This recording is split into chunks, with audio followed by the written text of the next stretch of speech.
There's a little performance, third movement of Hummel's Concerto in E-flat major, and you may be able to guess why I played that, because that is the featured work with the Let the Trumpets Resound this weekend with the Winnipeg Symphony Orchestra tomorrow night, and on Saturday night as well to wrap up their trumpet series, their amazing trumpet series they've had going.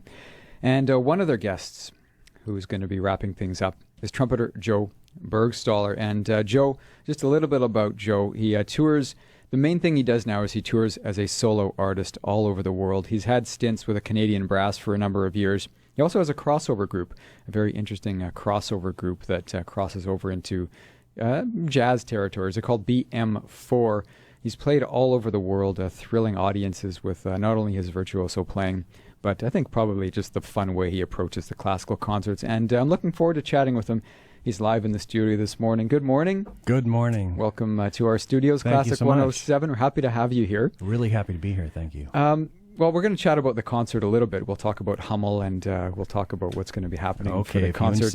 If I insist. Well, maybe we'll see. We'll see where the conversation goes. But I wanted to begin starting out with, why the trumpet? Why did you choose the trumpet as an instrument? That was a no-brainer. A no-brainer? Yeah, well, then you talk about trumpets. That's kind of like, trumpets are less brained than other instruments, right? But when I was 4, a brass quintet came to my preschool and allowed us to try their instruments, and I took immediately to the trumpet. I could play it. I had a nice tone. In fact, I still have a newsletter from that week in preschool. It says, Joey Burgstahler has lip potential. And I show it to my wife all the time just to make sure she remembers that. And I fell in love with the instrument. Of course, at 4, your dreams are very transitory. So I wanted to be a fireman, too. I did not reach that goal. But I did bug my parents incessantly every single day for an entire year. And then once they realized I was really serious about that, they bought me a cornet, and off I went. So it's not an easy instrument. I mean, you think of a guitar, you can just you can strum a guitar, get the wrong notes. Piano, you can just bang your hands on the piano, but it's not that easy, especially at 4 years old, to get a sound out of the trumpet. How? Yes and no. First of all, I mean, in respect to my other colleagues on other instruments, I think all the instruments have their difficulties. But there's an arc with young people, and then at first everything's easy because we don't know any better. So we assume things are easy, and we discover things in an easy way. And of course, there are things that we need to be taught. And then when we're taught with the best intentions, we often improve, but we inherit the self-limitations of our teachers. So things start being difficult. So we learn difficulty as well. And then, so the arc is really, it's easy, and then it progresses, and it gets a little more difficult and a lot more difficult. And then if you keep going and you study this in university, then after a certain point, then we try to make everything easy again. And we try to recapture that naivete we had when we were a child. So that's really interesting about the Hummel for this weekend, because the Hummel is something I first performed when I was 11. Wow. So for me, it is trying to hark back to what was it like when I just approached the trumpet as an easy thing. So how do you approach it now? Is it quite different than you approached it 11 years old? I try to get better every day is how I approach now. And you can always find something to improve. That's kind of the life of an artist, right? But sometimes I can really accomplish what I want to on the horn, and sometimes I have to struggle.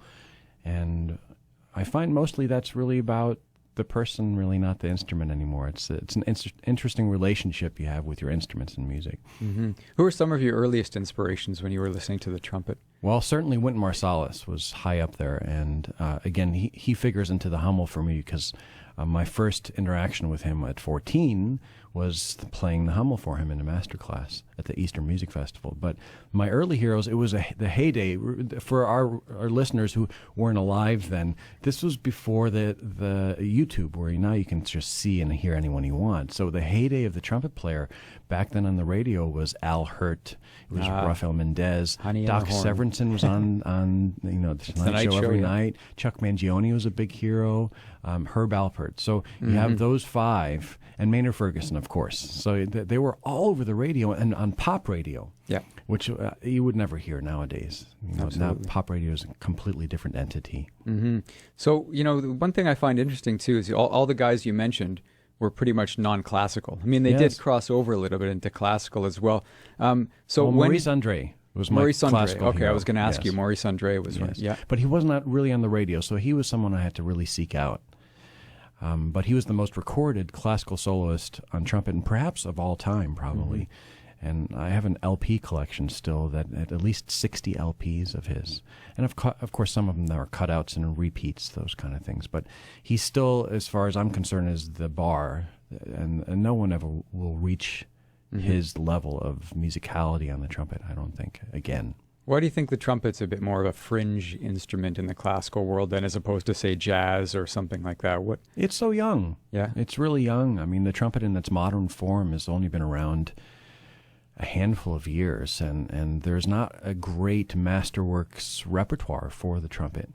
We have a couple pieces, maybe 3 pieces that people really want to hear, you know. And Hummel is one of them. The Haydn is predecessor. Hummel actually was a student of Haydn, and those were written within 3 or 4 years of each other. And the Artunian is a more modern classic from an Armenian composer, Alexander Artunian.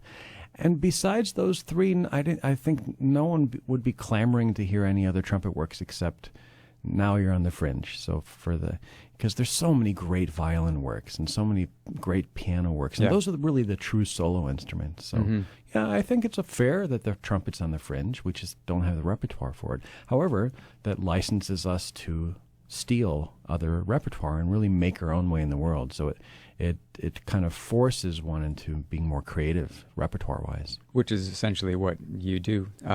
I'm talking to Joe Burgstahler, who is in town with the Winnipeg Symphony Orchestra to wrap up their Trumpet Festival. And that's kind of what makes this Trumpet Festival so exciting. And as you say, something that I've followed your work, and something that you do is you do a lot of classical stuff, but at the same time, you more than dip your toes. You dive headfirst into sort of crossover stuff like jazz. And I was watching some of your videos online, and they're a lot of fun. If you've never seen his videos, I urge you to go and check out some of his videos online, because you don't typically think of classical music and jazz with the videos, but his videos are very unique. Tell me about where you came up with some of these concepts. And I posted one online. I'm just pulling up the one it is now. It's called Mozart Busted, and then there's another one for Bach. Right, that was actually the first one, and my sense of humor is Austrian, which translates in North America into quirky. And so that's another link with the Hummel, because Hummel was obviously Austrian, and I'm first-generation American, born in Chicago and raised in Virginia, and I live in New York. But I'm Austrian at heart, and I have that sense of humor.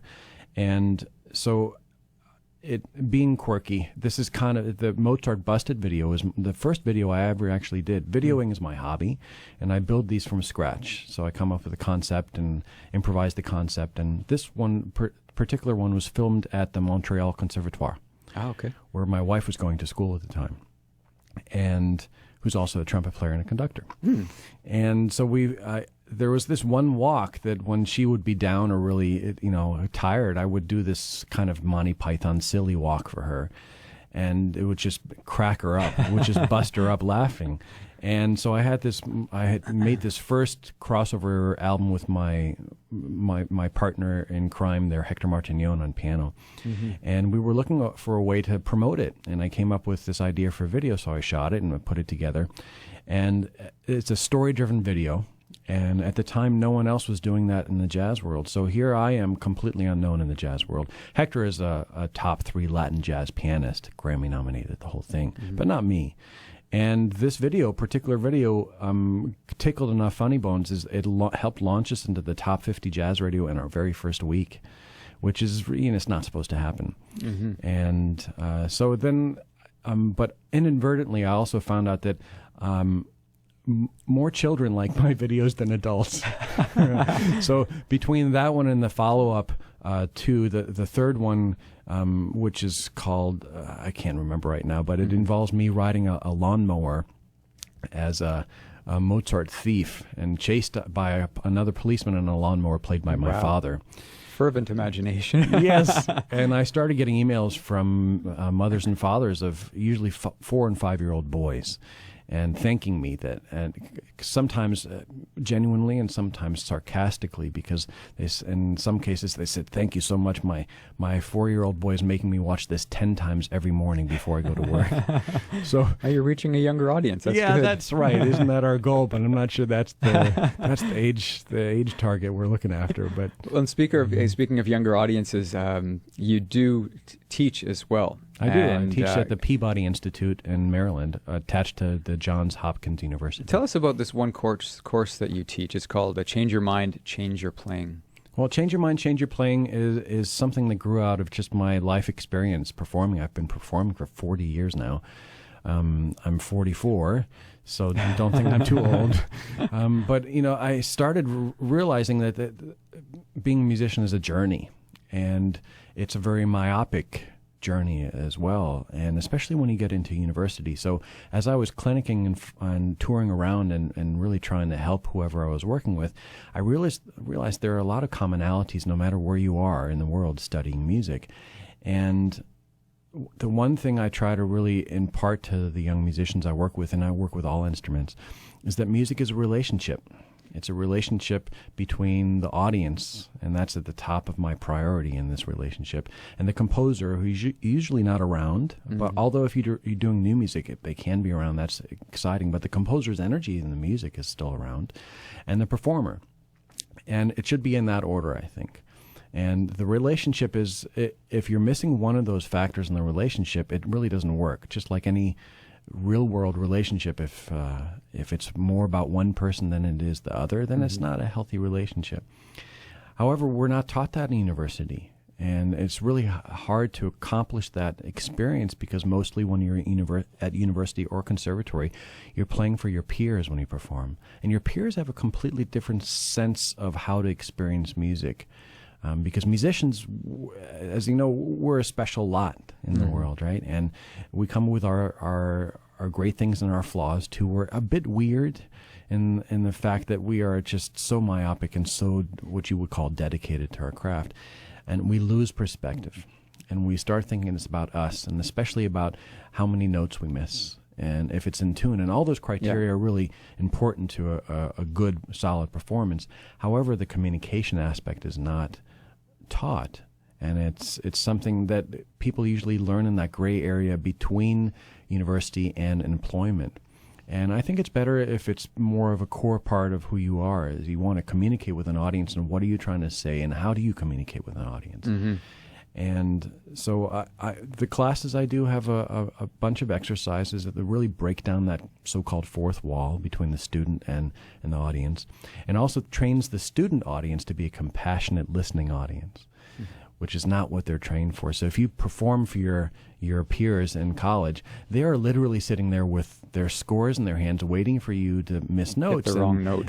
Right, exactly. And it's really teaching both parties it's a not horrible about perfection, lesson. A horrible lesson. Perfection's not possible. Yeah. When you get down to it, we're chasing higher standards. That's great, but perfection is not possible. What is possible is raising up the energy and the experience of your audience, who gives you, on average, 2 hours of their lives they'll never, ever get back. And it's a gift, and it's an honor and a privilege to play for them. So when you consider that they are there and entrusting you with this most precious commodity they have, time in their lives, then what is our job? Our job is to uplift their lives through the music, through the relationship and music. So we've come to the table bringing all this dedication and all this time and energy spent into it, and now we're trying to give and to share with the audience. And when you approach an audience, in my experience, when you approach an audience with giving and sharing rather than proving, which is what we learn in the university, completely different mindset, completely different approach. Now you have a genuine, authentic relationship. Well, I think that's what life is all about, isn't it? Authenticity. Even in, all right. relationships. That's what we're all striving for, right? So Yeah. are you know, so it's something, and these are 3 and 4 hour classes I do, and it's hard to kind of. Good for you. That sounds awesome. Yeah, it really so does. that's just kind of in a nutshell what they're about. Yeah, and audiences will get a chance to see that Friday and Saturday night. So you sharing yourself with the audiences when you play the Hummel. I'm chatting with Joe Burgstahler, and just before we wrap up, I wanted to ask you about the trumpet you brought in. Tell me about the trumpet. Well, I brought in the modern trumpet, which everyone's familiar with, and the one in my hand happens to be the C trumpet that you'll see all the There's our wonderful, cameras right up there. People wonderful can see it. orchestra trumpet players in the Winnipeg Symphony. I listened to them play Petrushka yesterday in rehearsal. They're really good. I don't know what they need me for. They sound fantastic, but I'm really happy to be here, by the way. And so this is a modern trumpet. The Hummel was actually written for the keyed trumpet, which is more the keyed. They had the keys like a saxophone. It was co-invented by an Austrian, Anton Weidinger. And this was in the era in the United States when Thomas Jefferson was just nominated for president for the first time and lost. I don't remember that. Before my time. Neither do I. But just kind of, and Napoleon still loomed large in Europe. So at that point, the trumpet did not play any notes except these.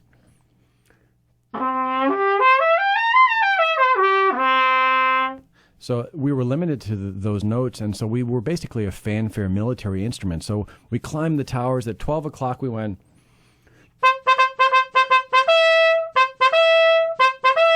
And everyone in the village knew it was 12 o'clock, right? Yeah, that woke me up. Sorry.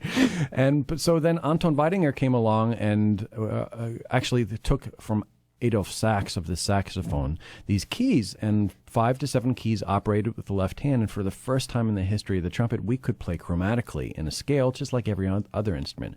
So, and we were brought out of the basement at that point. And so Haydn was the first to write for this particular keyed trumpet. He was quite the jokester, and his student and then later his successor as his post at the Kapellmeister and Esterházy in Austro-Hungary was Hummel. And so Hummel wrote another concerto for the key trumpet, which we're performing Friday and Saturday with the Winnipeg Symphony at Centennial Hall. And I believe the times are 8 o'clock for both concerts. That's right. They're doing Estácio, Stravinsky, and you're going to be performing Hummel's Trumpet Concerto in E-flat major. Right. And Hummel actually pays homage to Haydn and quotes him often. And so there are a lot of inside jokes. If you're a trumpet player, if you want to really prepare for the Hummel, listen to the Haydn first, and you'll hear these references by Hummel to his teacher. And if you want to hear the Hummel, go tomorrow night and Saturday night. And you can go to wso.ca for more information and tickets. And we're going to play, you've got a CD out. We've got a few more minutes. I wanted to play, it's a brand new CD called License to Thrill, which is perfect timing with the Bond movie. There's a great picture of him posing as a trumpet-bearing Bond. We're going to play, I've got lined up for you the fourth movement of a concerto. That's right, by Vivaldi. Yes. That's the one, from a brand new CD by Joe Burgstahler. Again, he is in town to perform with the Winnipeg Symphony Orchestra. Thank you for coming in this morning. Thanks so much for having me. It's a pleasure. I'm glad you made it here. Thanks. And enjoy the weekend in our city. So here is from his brand new CD called License to Thrill. This is Joe Burgstahler with the third movement of the Concerto in D major by Vivaldi.